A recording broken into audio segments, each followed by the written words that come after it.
Tonight, a community in mourning and left with so many questions after a shooting spree that left 6 people dead and 3 people injured.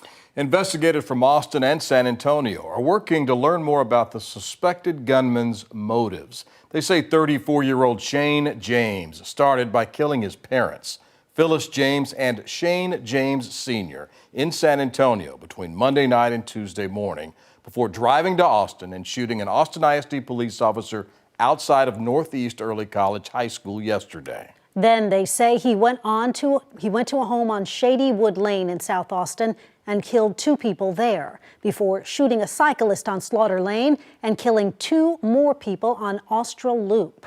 James remains in the Travis County Jail facing multiple charges. Tonight, Bexar County investigators are telling us more about their past encounters with that suspect. And APD is telling us why active shooter alerts didn't go out to the public as the department investigated these shootings yesterday. We begin, though, with KVUE's Darynisha Heron, who has more about the victims. A small memorial, but the loss of life is having a huge impact. It was a shock. Tonight, Austin police releasing the names of the 2 people murdered on Shadywood Drive, 32-year-old Emmanuel Pop Ba and 24-year-old Sabrina Rahman. 20 feet behind you. They're 2 of the 6 people who investigators say Shane James killed in a shooting spree. It's just unbelievable that something like that would happen here. On Austral Loop in Southwest Austin, the crime scene tape has come down. Of course, I'm surviving on just minimal sleep. But neighbors still have their guard up. You definitely think about locking your doors more or, closing your garage. While police have not released the names of the 2 people killed on Austral, neighbors say it's hard to believe. After living in the neighborhood for over 20 years, their lives were taken so carelessly. They were such sweet people, kept to themselves and were involved in the community. Robin Arnold heard the gunfire, which left her with questions. It was rapid fire. So what is that? Why is a civilian carrying that gun around? A tragedy like this is unfamiliar to Austinites, and they hope it stays that way. Austin is getting the big city growing pains. In Austin, this tragedy should not happen. I'm Darynisha Heron, KVUE News. Darynisha, thank you. Investigators say James started his shooting spree in San Antonio. Today, deputies from Bexar County Sheriff's Department shared more about their history with him. The Bexar County Sheriff's Department says James was arrested for misdemeanor assault in January of last year, 2022, but his family requested that his bond conditions be loosened because he had a history of mental health issues. Advocates with the Texas Organizing Project paid his bond, and he was released back in March. We're talking about someone that was charged with a Class A misdemeanor assault where the allegation is a pushing and a scratching. There was no criminal history of this individual, so as bonds go and as risk goes, this was a low risk to that organization.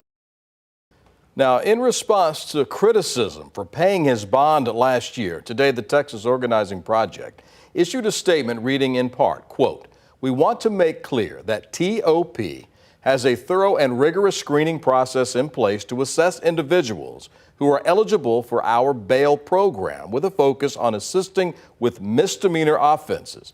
James was deemed eligible based on our criteria at the time. We understand that some may try to use this tragedy to criticize bail programs, even for misdemeanors. We remain steadfast in our commitment to our mission advocating for the rights and representation of all Texans," end quote. A day after James' release last March, investigators say he cut off his ankle monitor. But at the time, it only resulted in a misdemeanor offense because it violated the conditions of his bond. So deputies in Bexar County say they encountered him again in August of 2022 when he was going through a mental health episode. But because he only faced misdemeanors, they couldn't force entry into his room to arrest him. It didn't become a crime to cut off an ankle monitor until this year, when Governor Greg Abbott signed Senate Bill 1004 into law. It makes it a third-degree felony to remove an ankle monitor. Austin ISD identified the school police officer who was shot at Northeast Early College High School yesterday morning. District leaders say Sergeant Val Barnes is now recovering at home. They thanked him for his swift response to keep the campus safe. Now, we also obtained new video from inside a classroom at Northeast High School as police swept the campus during yesterday's lockdown. You could see heavily armed officers in the school and speaking with students. The shooting happened outside the school. No one inside was hurt. Today, we spoke with Austin City Council member Mackenzie Kelly, who said she was in Washington, D.C. when she heard the news of yesterday's shootings.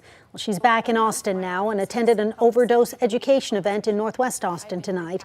And she tells us she's thankful for our local first responders who jumped into action as the spree was unfolding yesterday. My heart goes out to the families of the victims, but I am so thankful for the dedicated professionals that we have working round the clock to keep our community safe.